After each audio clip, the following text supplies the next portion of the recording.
Hello, welcome to the Restart Michigan webinar with Plunkett Cooney. This is Kimberly Blackman, Engagement Coordinator with the Detroit Regional Chamber. Thank you for joining this session.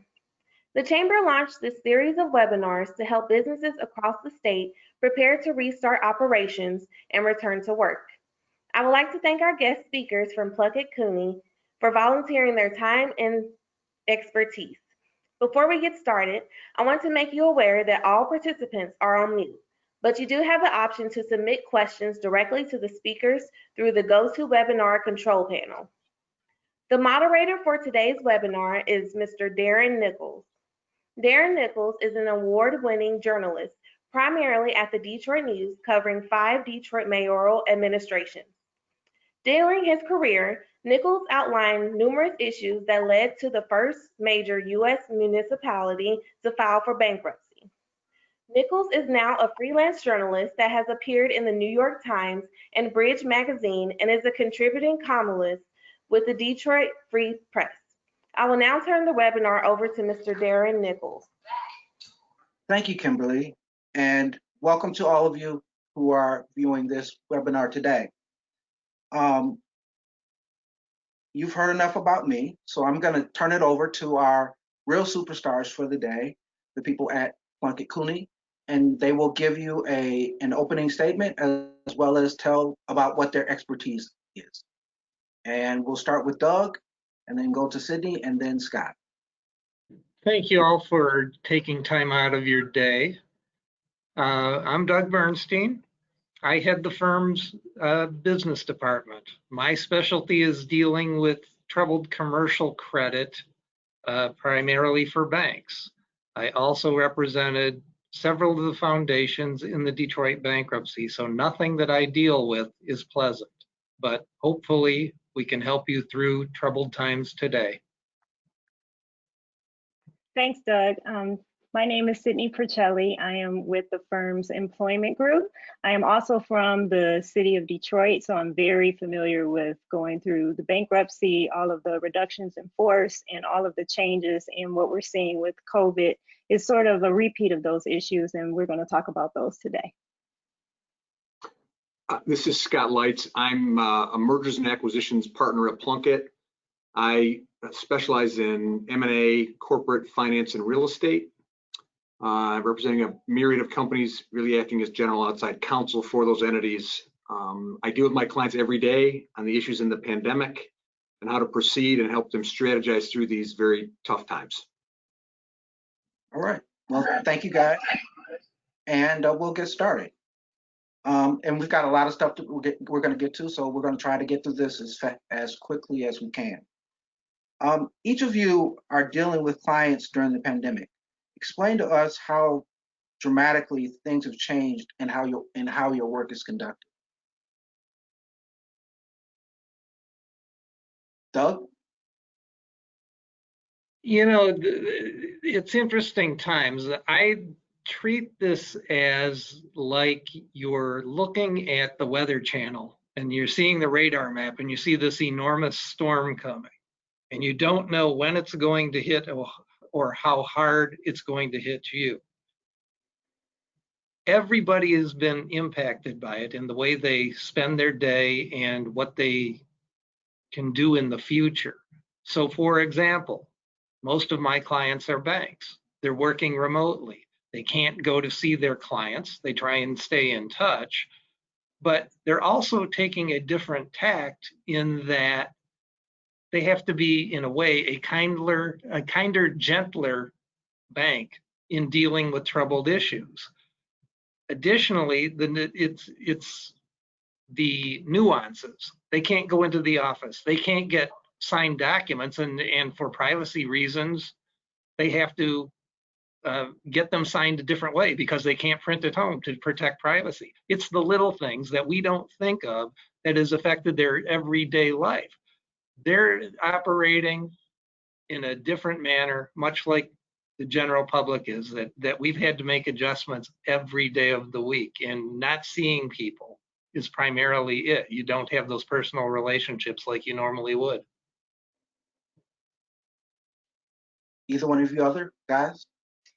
Yes, Darren. So I think the great equalizer of COVID has been that everybody is focused on workplace safety and well-being right now. I mean, those are always issues that were top of mind for employment attorneys, but now we're talking about industries that have never been considered dangerous. It was never considered dangerous to go to the office as an attorney, as a banker, as a broker, because those are typically your static desk jobs. And so now having those groups have to think about safety in the workplace has been the biggest change that I've seen, because now it affects every single industry in the employment realm. I agree with both Sydney and Doug. I think they're both spot on. It's industry specific in the sense of you've got people. I represent clients in the construction business. Their business has definitely tailed off. People have stopped building. I also represent some other people that are in other industries where they've kind of done very well in this pandemic time. It's very industry specific. Okay. This question is particularly to Sydney, but the rest of you guys can jump in. How has this pandemic helped or changed what you do into a primarily electronic situation that wasn't anticipated before? And discuss that issue and how it's affected your clients. Well, sure. I think the game changer has been the need to increase communication quickly to maintain relationships and to establish that sense of continuity and accessibility to your clients. So it's real easy. The whole world is going upside down. Everybody's going into panic mode. And we forget that we already had all of these tools in place. You know, we had video conferencing. We were already in a time where we were communicating with people 24/7. But now that that's going to be the expectation. There's been this seismic shift in needing to maximize use of technology. And I don't think we're going to go back from this, at least not all the way back. I would agree with Sydney. I mean, it has accelerated significantly our dependence on the technology and the necessity for it for people to operate their businesses. There's no question about that, and it's only going to become even more and more prevalent as, in my opinion, as time marches on. There's no question about that. But here's a different way that it's impacted our business. So if our clients have been wronged and they need to go to court, we're doing it by Zoom if we're able to get a hearing at all. You know, one of the things that distinguishes lawyers from each other in court is your courtroom presence. It's much harder to be a presence over the phone or via Zoom. And that in and of itself is an equalizer and an adjustment. And everybody's learning at the same level. So COVID has kind of changed us and it's come at us very quickly. So tell us what is really bothering your clients. What is keeping them up at night? And giving them more concern than they had about 4, 5, 6 months ago. I represent some developers, and you've got, depending on what their industry is, if you represent developers that are in the office building, they are very concerned long term what the effect is as people work more and more from home. There's going to be their concern is there could be a demand for there could be less of a demand for office space. I represent some developers who own commercial properties, retail properties. If you are unfortunate enough to own, a theater, there's no one knows what that business is going to be. I represent people that have a lot of that both own restaurants and also lease to restaurants, and those you're very concerned about what the future of the restaurant industry is going to be. It is very industry specific. The effect of this. I could take it from a different perspective, and this ties into what Scott has said and what Sydney has said with regard to how things are going forward. So I would say doesn't really matter what industry we look at. Scott will take the perspective from a landlord or a tenant. I'll take a perspective from a lender and what they're thinking. So when a commercial loan has been made, certain assumptions with the real estate project are factored into the equation. So if you have an office building, it's going to be based upon tenancy, how you've been pre-leased, what the rent rates are, if you've got long-term leases, and perhaps what your mix of tenants might be. Well, you throw that all out the window because tenants haven't been paying rent to the landlord. Landlord can't pay the bank. What's the bank supposed to do? Now you're faced with a full building of tenants who aren't paying rent, or potentially an empty building as people no longer need office space, having learned to work remotely. And now the bank's faced with the issue of, okay, well, I made this loan based upon certain assumptions, and the assumptions have completely changed. So where the bank doesn't necessarily want to take the harsh position today and go through a foreclosure, again, you're trying to set the expectations for the future. And the problem is right now, we don't know what the future holds, and we don't know what the new normal will be. So everything has to be reset. And then you have the trickle down impact. So let's use our example of an office building. Well, nearby an office building, there's probably retail and there's probably restaurants who rely on the employees in that office building for their well-being. Well, if people are working remotely, the restaurants and the retail are no longer surviving either. And it's just an ugly trickle-down effect. And so building upon what you were talking about, particularly when you were talking about the previous assumptions and all of that kind of stuff, how much of a mess is this right now? And you sort of said, we don't know when we're going to come out of this, but, you know, when can we sort of see that, what we call the phrase of our new normal, when can that sort of become normalized? When can we become a little bit more normalized? Well, then it really remains to be seen, because with the government's assistance, banks have not had to realize losses, and they don't have to classify troubled loans just yet. So in essence, most everybody who wasn't in trouble before got a 60 to 90-day deferral, and they may get another one. It's when those deferrals run out and when the banks actually have to realize, now we have to categorize these loans as problems.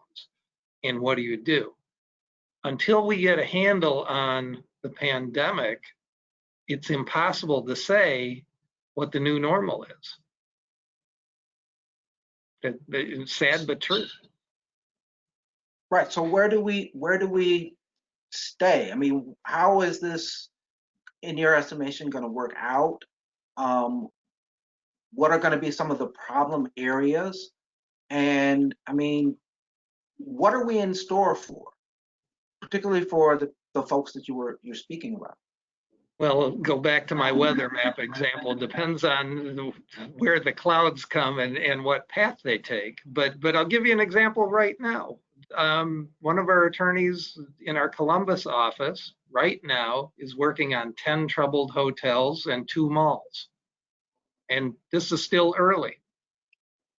So people aren't rushing, except perhaps in resort areas, to stay in a hotel. People are less likely to go to a mall than they were. And that opens up the challenge, again, for Scott's clients and for Sydney's clients. Okay, if you're not going to a retail outlet and you've got a mega mall, what are you going to do with the space? Right. You know, and I think Doug's exactly right. I mean, you read the example you read, it wasn't in Detroit, the example of where Amazon was going to buy all of the bankrupt JCPenney locations. There was a time they made a bid to buy those. And there's another, well, Amazon on a per square foot basis, I would assume is not going to pay the same rent that JCPenney was paying, you know, for warehouse space that somebody would for retail space. There's an effect of, that's a trickle down effect, as Doug said. And I believe, and this is where my colleague Doug and I have a little bit of against banks, you know, the banks and the government really control the situation, because remember, landlords, they can only pay if their tenants pay, and they can only pay their banks if their tenants pay. And that's, you know, it is a trickle down effect in that situation as well. Same thing with, with restaurateurs who, they can't pay their landlord, who then in turn can't pay their banks.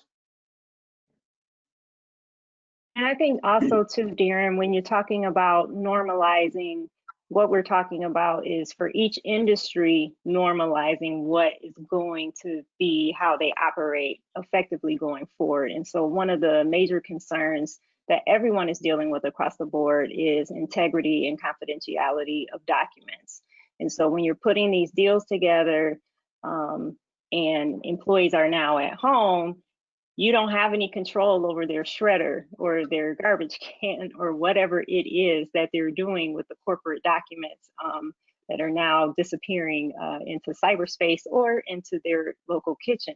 So I think what employers should be looking at is how to maintain the integrity of the workplace and start putting in programs and computer things that are going to lead to increased security. And that leads me, what you said, Sydney, this leads me sort of to my next question.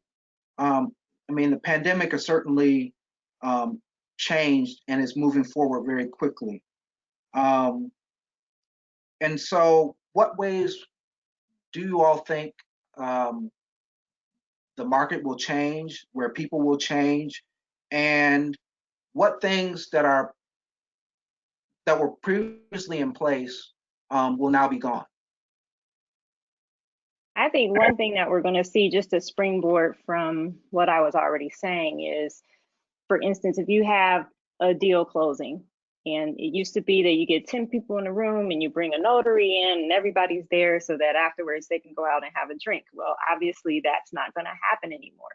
So when you can have an out-of-state notary get on the line, walk through an entire closing without the need for travel, in-person meetings, printing hundreds of documents, there really is no way, or there really is no justification to me about going back to how it was done before. And so again, I think it's getting into a mindset of this will be the new normal. Okay. Doug, Scott?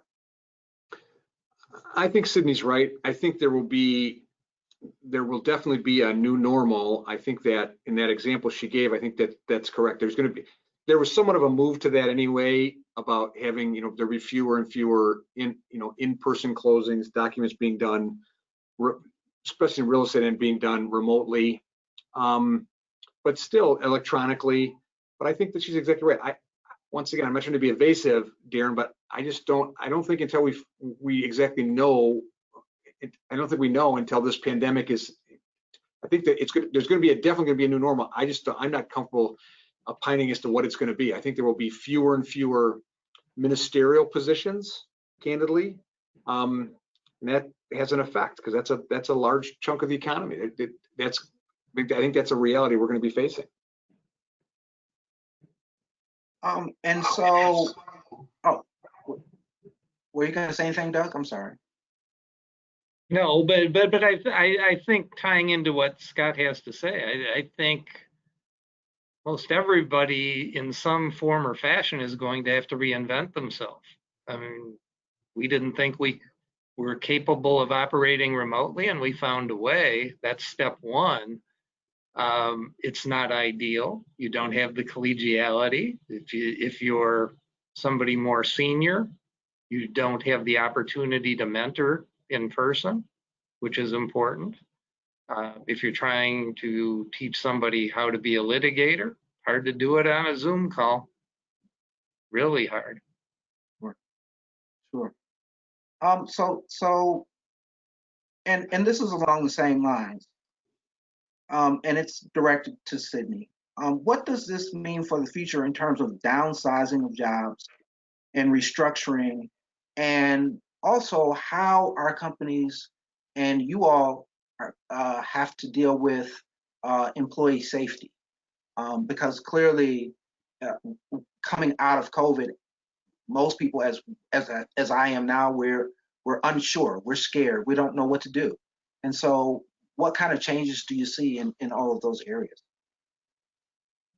Well, I think that kind of dovetails everything that we've touched on today, and that is, Scott just hit on it. one of the things that we've seen with COVID really has exposed unnecessary or duplicative jobs. I mean, companies are now able to put eyes on those tasks that are constructive, tangible work that can be measured, and then those jobs that are not going to be essential any longer to daily operations. So some of those jobs are permanently going to go away and they're not going to come back.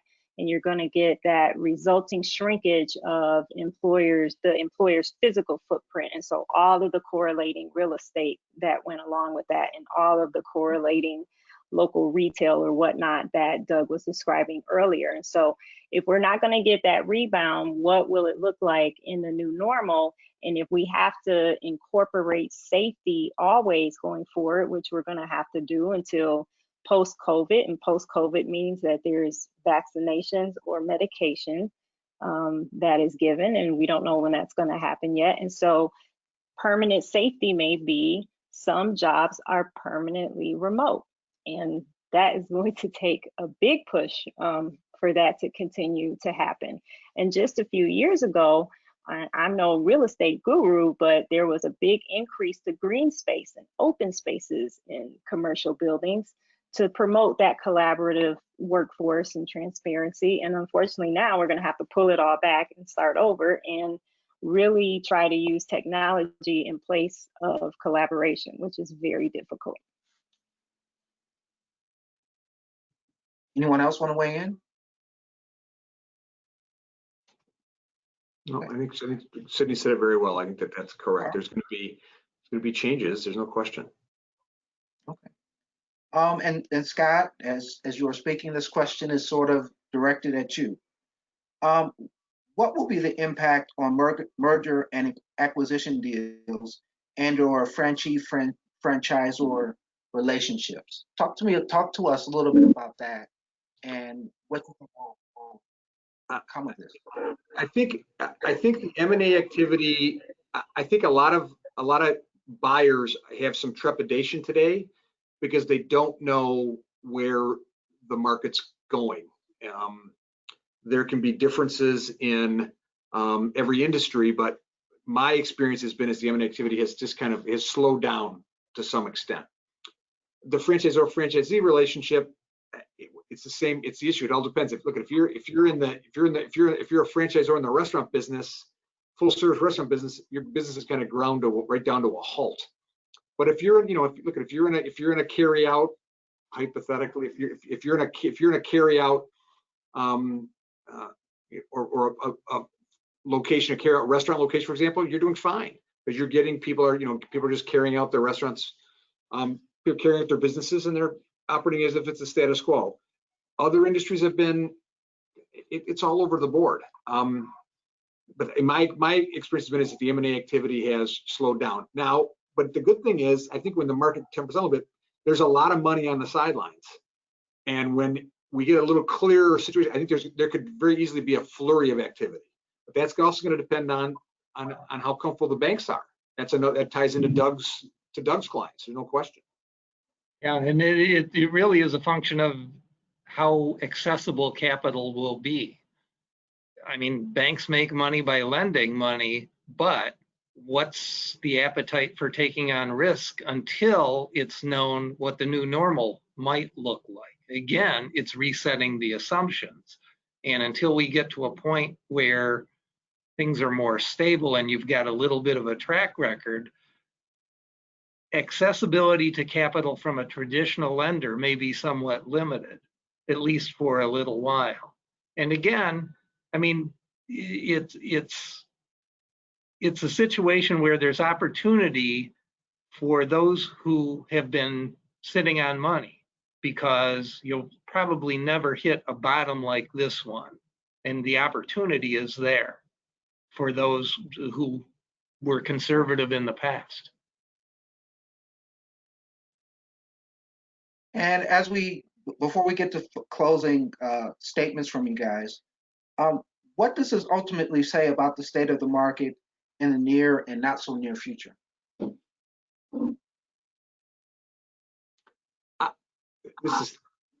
I think this is really this is a serious pandemic. I mean, you've got to go back to the Spanish flu have anything like this at all. I think it really shows the strength of the economy here. It really does, how strong this country really is. And that's a compliment that I think there's some trepidation, but we're going to rebound, and I think will rebound robustly. I personally think it'll be the second or third quarter of next year, but we're going to find a vaccination. I think the economy will be. It's going to be different. It's going to be a different economy. There's no question about that, but it's going to be as strong as ever. So I've been thinking about this a little bit while I've been sitting here, and you were asking Darren about normalization and what can we expect going forward. And I think, quite frankly, what we're seeing, when we watched the Jetsons when we were kids, we're going to that technology-driven market. And so that's going to be the hot industry. And I think this is why Congress is already getting into exploratory committees about antitrust laws and the effects that the tech giants, Amazon, Microsoft, Facebook, because that's where we buy things, that's where we're communicating, and the use of computer software. And so if we're all working and living in cyberspace, I really think that's where we're going to be in the technology market. And I think at least short term, to go with my weather map, I would think the theme from Jaws is going to get louder. It's in the background now, and it's going to get louder for a little while. That having been said, ultimately everything will work out, but it's going to be tough for a little while yet. And I want to remind everybody out here that if you have a question or two, you still have a final chance to ask a question or two, and we'll wait a few minutes for that. But while we're doing that, I want your final thoughts on everything that was discussed today, and whatever else that you want to add that I may have missed in this discussion. Sure. I think the biggest takeaway that I want everybody to have walking away today is that we really need to have some dedicated staff to COVID issues. I mean, the employment laws have become a moving target.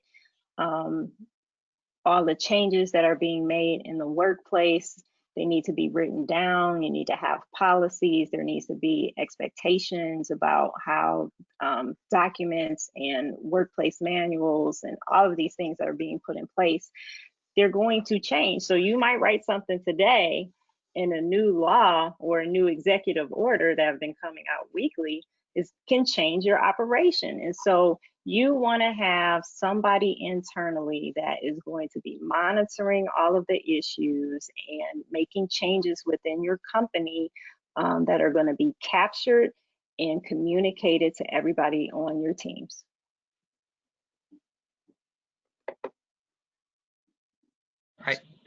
I think it's important to face issues and not ignore them. Don't stick your head in the sand. You have to be adaptable.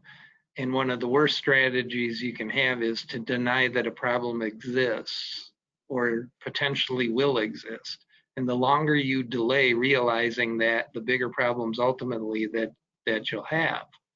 So advanced planning is really important as far as deal with the what ifs to the extent that you can. You can't always predict. We certainly couldn't predict COVID was coming, but to the extent that you can prepare for the unexpected, you'll be better served. I've had numerous conversations with several clients about making sure that your eyes are wide open in where we are and where we're going, and don't think of anything is possible here. It's important that you surround yourself in your businesses with really good people. Overhead is, if it's got to be cut, it's got to be cut. There's no, you've got employers are really looking, and if you're an employee, you got to make sure that you convince your employer that you're really valuable. It's very significant and very important. So that would be my advice to both employers and employees would be, make sure that you are critical and to your employer, and on the employer side, that they look at every opportunity. I think businesses are going to change significantly. And the people that will survive and thrive will be those who can transition their businesses from what they might have been to something new. Well, I want to thank you all for having an insightful conversation today. And offline, Doug mentioned that I am a basketball player. And so as the basketball player that I am, I'm going to give an assist to Kimberly, who will close us out. Never shy about the dimes. Hey, why not? Thank you, Darren. This is Kimberly Blackman from the Chamber to wrap up today's discussion. Thank you to the team from Plunkett Cooney and Mr. Darren Nichols. You will soon receive an email from me with a link to today's discussion in case you want to review any of the information that was shared. Please visit our website at detroitchamber.com/COVID-19 for the upcoming schedules for Restart Michigan webinars and more valuable information to help your business return to work. Have a great day. Thanks, Kim. Thank you. Thank you. Thank you. You all. Thank you, guys.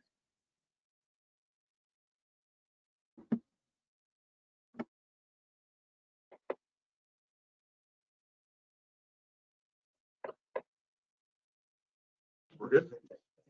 Okay, good.